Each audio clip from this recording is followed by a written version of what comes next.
السلام عليكم. لا تنسوا الاعجاب بالفيديو والاشتراك في القناة تشجيعا لنا لنستمر بنشر المزيد ان شاء الله.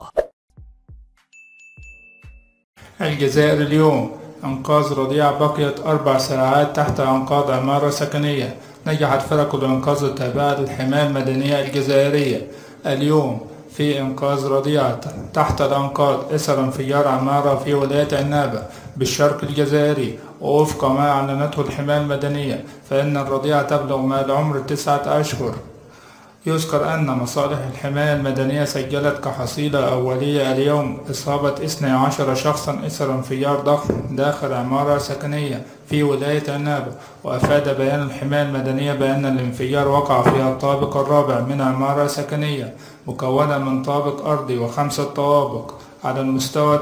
المكان المسمى البوني وسط بلدية ودائرة البوني، ولا تزال العملية متواصلة حتى الآن.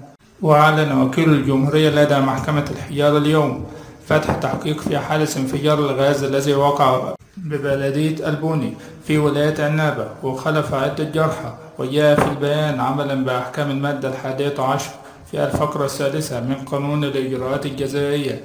يعلم وكيل الجمهورية لدى محكمة الحجار الرأي العام أنه بتاريخ اليوم على الساعة 9:45 صباحا وقع انفجار الغاز في إحدى الشقق السكنية بعمارة بحي طارق ابن زياد ببلدية البوني ولاية عنابة، حيث أصيب 17 شخصا ونقلوا جميعا إلى المستشفى لتلقي الإسعافات، كما خلف أضرارا مادية بالغة بالعمارة.